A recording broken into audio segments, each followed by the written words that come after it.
Hey everybody, and thanks for tuning in. This is gonna be the first official cooking type of video. Um, if you didn't watch the introduction, that's cool. It was just 2 minutes for me to have something on the channel. But anyway, my name's TJ.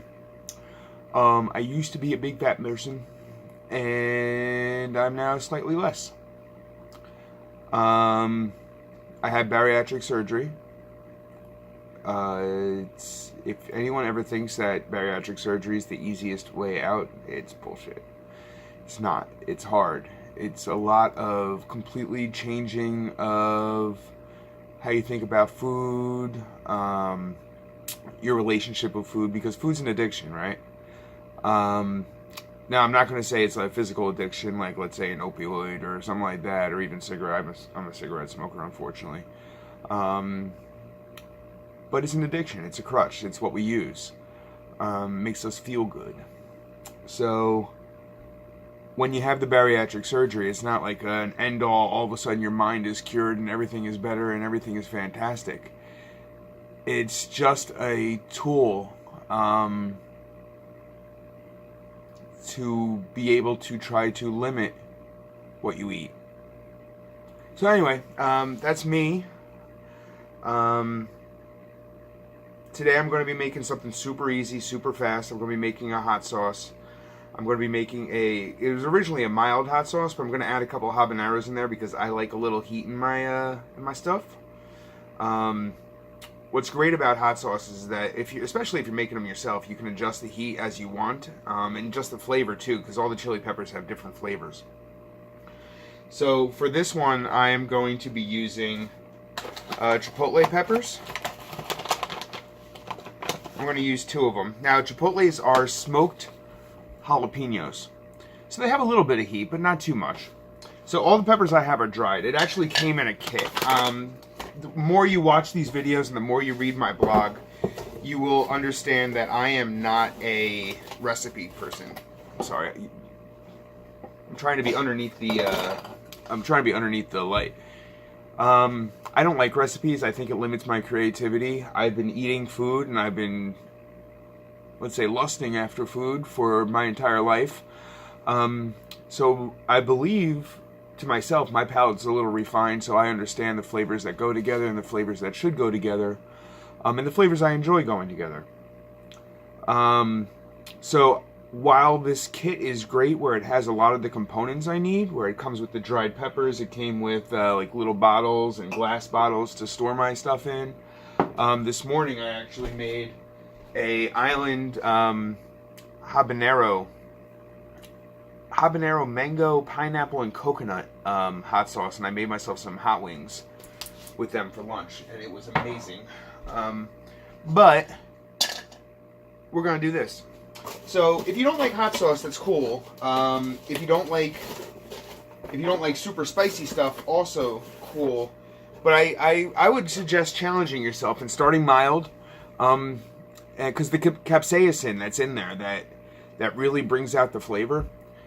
It opens up your taste buds and it really gets things going. I hate hot sauce that is hot just for the sake of being hot.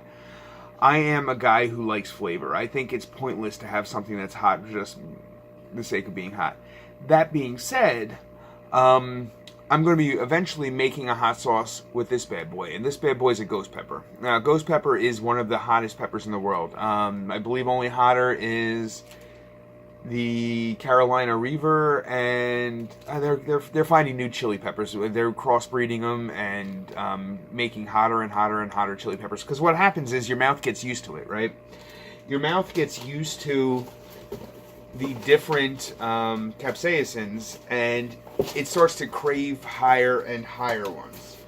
So what was hot to you in the beginning will eventually become mild to you, and you need to keep on upping your game. This feeds into my brain into the whole idea of addiction again, because basically chili sauce is an addiction. Your body gets used to it, just like, you get used to a certain medication and you need more and more and more milligrams of that medication.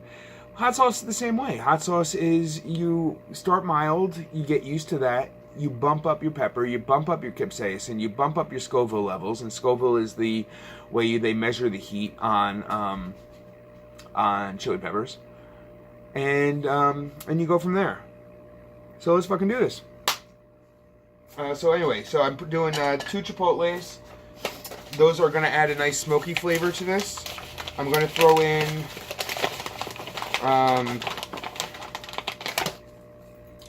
these are anchos, also known as pasillas. When they're dried, they're called pasillas. They're like spicy raisins. That's how Alton Brown's one of my heroes. Alton, if you ever watch this, I love you. But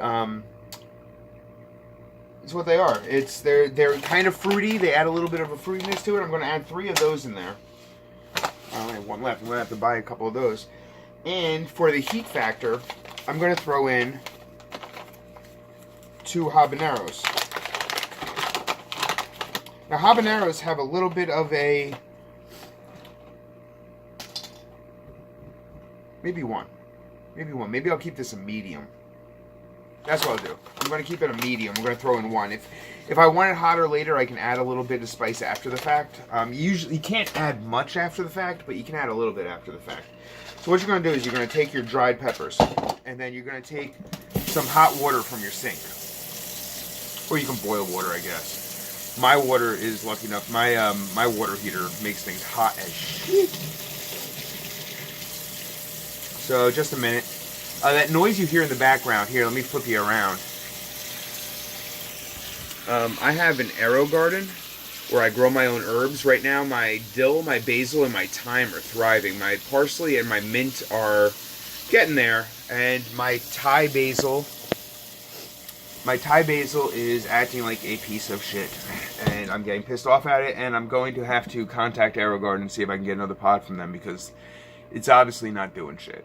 And I kind of wanted to try my Thai basil and a couple of my Asian dishes. I'm kind of an Asian food addict. Not making, usually just ordering out, but I'd like to try my hand at making because it's cheaper. But it's very time consuming, and it's very, very, very, very, very labor intensive, especially when it comes to your mise en place.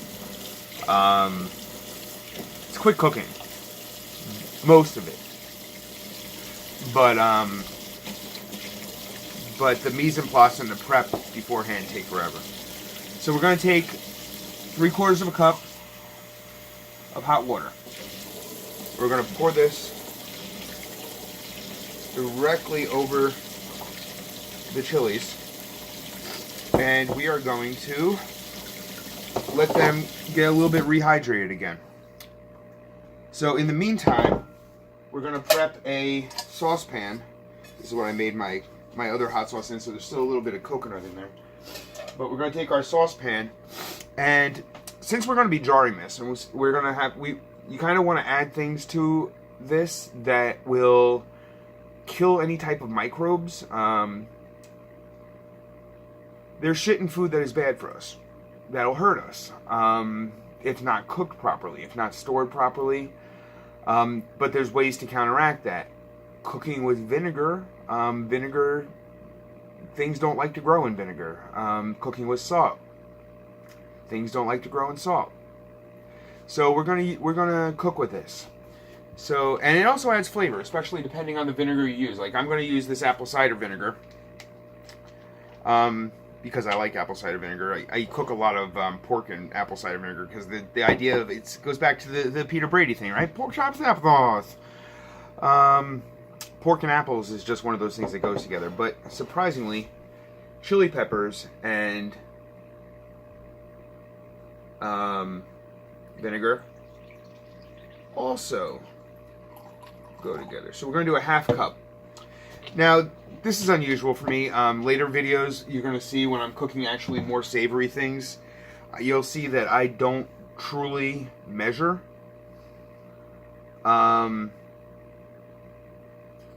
I just go with what feels right, and I taste things as I go, and I can adjust my cooking and whatnot after the fact. But this is kind of a science. So you kind of want to add things in a proper amount, especially when you're dealing with foodborne bacteria and stuff like that, and storing products for later dates and making things shelf stable. so I don't have to refrigerate it. Now, the one I made earlier, the mango habanero one, because of all the fruits in there, and also it had brown sugar in it, I'm going to want to refrigerate that one because foodborne bacteria like sugar. So they're going to grow in there. This one's not going to be so much. There's going to be sugar in here. You're going to need sugar in here because that enhances the flavor just like salt does. And you'll see that stuff I won't measure. That stuff I'll just eyeball because I can and I want to. And I just need to find things. See, this is part of my problem. My mise en place, which stands for everything in its place. And it's what chefs love to do beforehand. It's like when you watch the shows like Top Chef and everything like that, it's what they have all in front of them.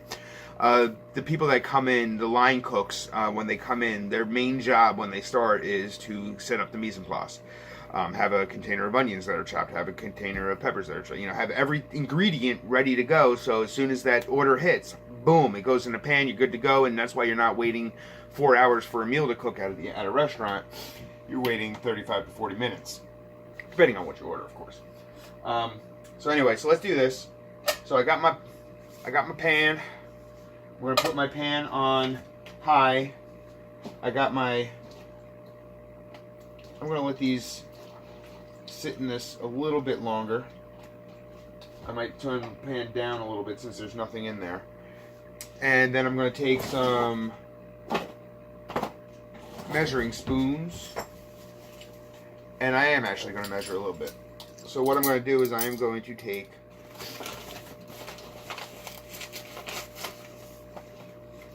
a tablespoon of sugar.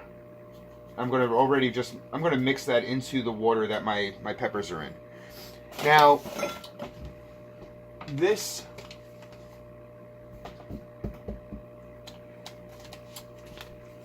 kit came with something called a spice blend. Now, anytime anything says a blend of spices but doesn't actually tell me the spices on it, I taste it. So I tasted it earlier. It's a mixture of garlic, cumin, a little chili peppers, maybe some salt and pepper. But other than that, it doesn't have much in it. So it's okay, but it doesn't have a flavor. Not that I get paid to advertise this at all, but something that I would recommend is this company called Penzi. Penzi Spices. They make these spice blends that are out of this world. So I am going to use... No, I don't want to use this one. I am going to use...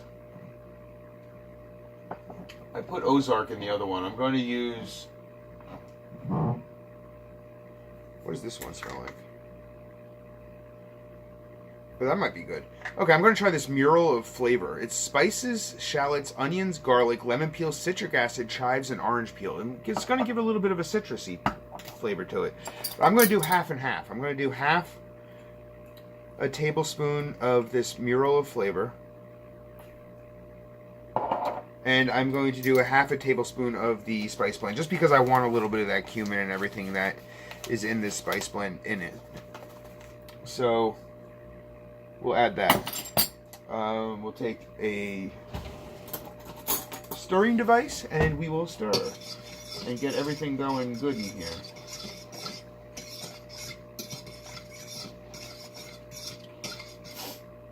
Okay.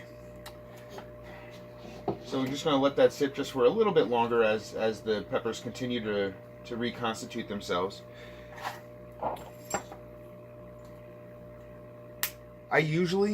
All of my spices usually take these shaker tops off. Because I don't just shake spices. I measure in my hand and I try to pinch and put in places and everything like that. These Penzi's ones, I haven't done that yet because I actually have been kind of shaking them. I don't know why. It seemed like the right thing to do, I guess. But fuck it. And then the last thing is salt. And now we need a teaspoon of salt. Just by eyeballing it, that's a teaspoon. Boom. Teaspoon of salt. Okay, perfect. So now we got the pan heated up. We're going to put this in. And we're going to bring this to a boil.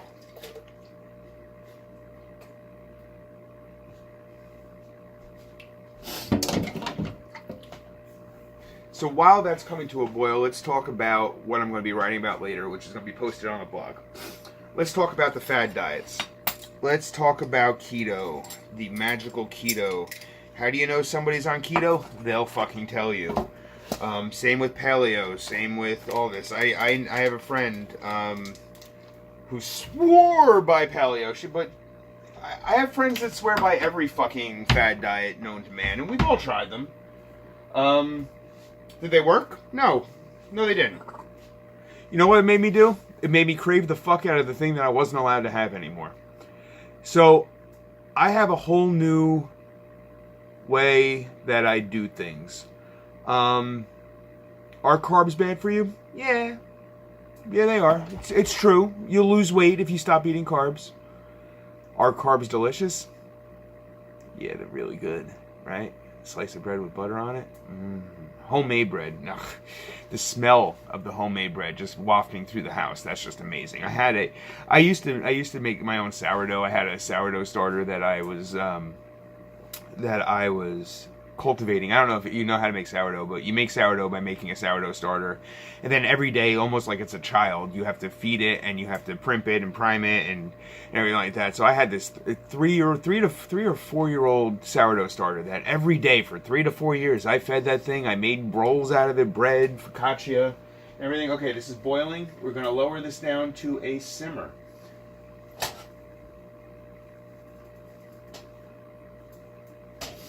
And then one time I came home, my mother-in-law was here. She was in my kitchen, and she decided to clean my kitchen, and that moldy liquid that was on the side that smelled real sour, yeah, I threw that away for you. I had murder in my eyes. But anyway, carbs are good. Everything. So the way I look at it is I limit the bad. I increase the good. The good for me is protein. I think keto's fucking nuts when it says that fat is good for you. If I could eat a pound of bacon a day and still have a great heart, then I would be fucking all over it. It's amazing, but I won't. So for me, it's protein. Protein is my thing. By the way, I let this simmer for 2 minutes. That also helps with the killing of the microbes and all of that stuff, and the foodborne bacteria and stuff for when I jar it. Paleo's interesting. I don't know if a caveman really ate clarified butter and coconut oil. I don't know if clarified butter was a fucking thing in the Stone Ages. Or ghee, as they call it, which is just clarified butter. You just basically, you take butter, you melt it down, and then you take the milk-borne solids off the top of it, and what you have is clarified butter. It's all fucking crazy. Eat what you like. Just eat less. That's what the sleeve did for me. I had the gastric sleeve, the vertical sleeve gastronomy, I think is the actual gastroctomy or something, whatever the fuck it's called. We call it the sleeve. That's what the sleeve helped me with. The sleeve helped me limit my intake. So I'm eating more of the right things, more of the proteins. I'm limiting my carbs because carbs are going to fill me faster. But I'm not stopping. I'm still eating my potato skins. I'm still eating my mozzarella sticks. I'm still having a couple French fries every now and then. Hash browns are amazing at breakfast. I will make some for on a video one day. But just be careful. Just know what you like and just try to eat less. I started at 357 last September. So a year and a half ago. Right? September to September, October, November, December, January. Almost a year and a half ago, I started this whole journey, and I was 357 pounds. I was a size 56 waist. I was a 3X shirt if I was lucky, depending on where it was made, because the goddamn Vietnamese make everything really tiny. I don't know if they know what a 3X man looks like. Now I'm 201 as of this morning.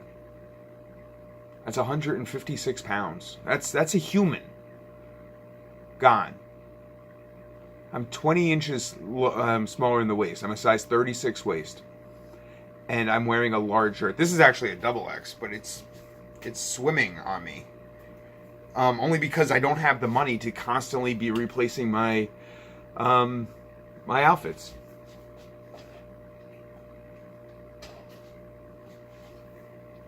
Is the surgery for everybody? No. No, it's not. Because you have to be ready to make that lifestyle change. Is diet fine for some? It is. If that works for you, fantastic. Then don't put your body through the stress of having the sleeve. Because there's a lot of negative shit that comes with the sleeve that the doctors don't tell you. Now, I'll tell you. That'll be a blog post or that'll be a video. But do what you can to be healthy. If not for you, for the people around you. I was one of those jerks that just said, fuck it. And I just ate whatever the fuck I wanted because it made me happy. How is that any different than fucking doing a line of Coke off a table? Coke makes me happy. Eating a 48-ounce steak makes me happy. Both are bad for me. So anyway, so that's my philosophy on food and dieting. Like I said, I'm going to do a post later about the dangers of the fad diet and why they didn't work for me. Now, if they work for you and they're fine, go for it. I'm not. I should have prefaced all this by saying I am not a nutritionist. But anyway, so now after that's been simmered for 2 to 3 minutes and the peppers are now semi-soft, we're going to stir in some vinegar. We're going to take the vinegar,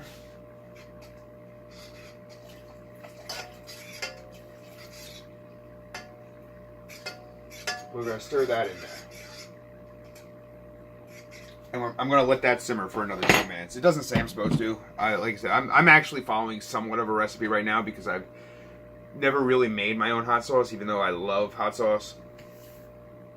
So I'm going to turn up the heat a little bit because the peppers don't feel as soft as I would like them. I kind of want them real soft because the next step is blending. And when you blend, you kind of want things soft.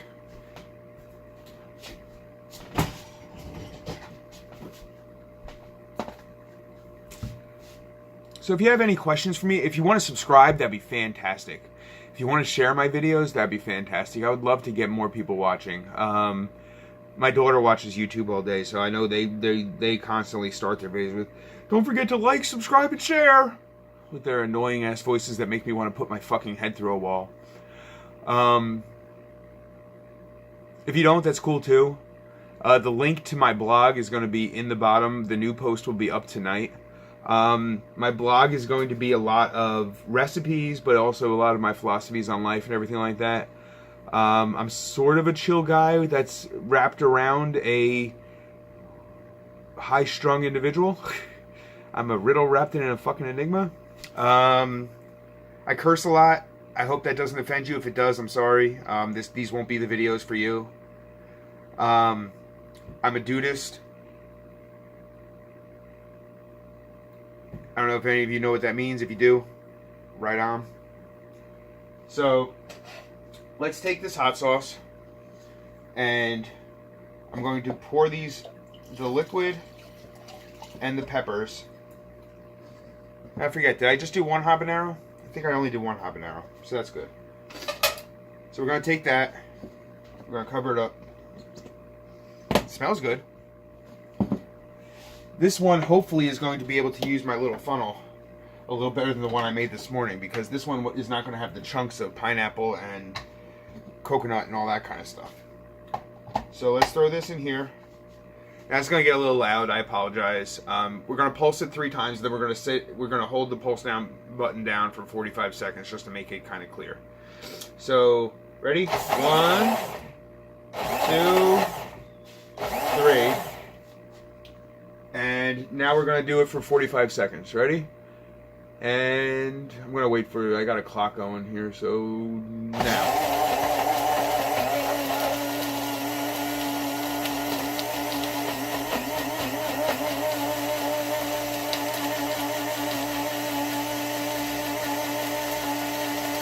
Sorry for the loudness.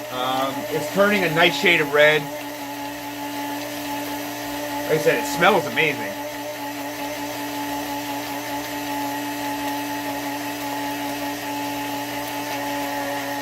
I got 15 more seconds.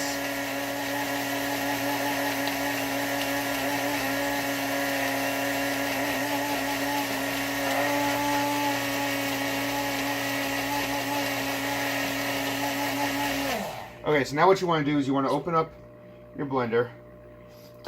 Now the fumes are going to have, you know, it's basically the fumes of hot chili peppers coming at your face. So you kind of don't want to breathe them in. You want to like, oh, that smells amazing. Oh, you can smell the smokiness from the chipotle. Hopefully it has a little heat. Let's see.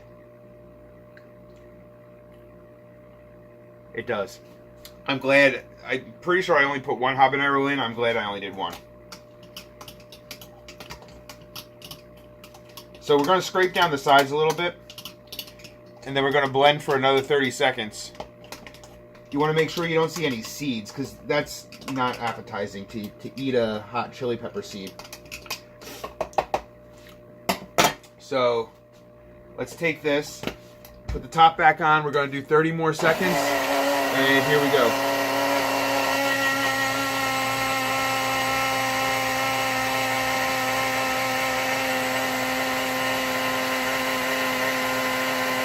$15 to go.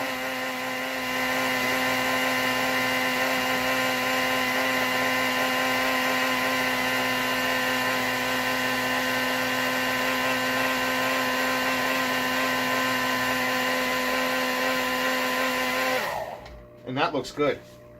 That looks amazing. Always turn your burner off. I always forget. One of these days I'm going to burn my house down, I'm sure. If you're just following me now, I will tell you right now, I don't have a culinary degree. I kind of wish I did. I applied to a bunch of culinary schools and I was accepted to them. But I decided that I didn't want to take my hobby, which made me happy, and make it into a career. A career that is filled with time away from family and daughters and everything like that. Oh man, that's thick. Oh, it smells so good though. Oh, that's going to taste great on ribs. A bunch of different things. So, we got the glass bottles. I sanitized these glass bottles earlier. You sanitize a glass bottle by boiling water, basically. You put it in the boiling water for 2 minutes. You take it out, you let it dry, it's sanitized. Heat pretty much sanitizes shit. So, there we go. Oh, that's feeling so much nicer. So, this is a Chipotle Habanero Hot Sauce. I can't wait to use it. I'm going to use it on recipes. You'll see me use it on recipes. Thank you for watching. Thank you for reading my blog. And if you want to subscribe, that'd be great. I'm going to be doing live videos when I can, because I like doing it live. Hopefully you'll be able to comment and talk to me live. I do that on Facebook. I'm part of a sleeved foodie group. I'm also part of a group called Food and Fuckery, which basically is who we are. And I do live videos on there, and I really like the format. So I'm going to be going live a bunch, hopefully like at least once a week. And I hope you join me. Thank you for being part of my journey. Bye-bye.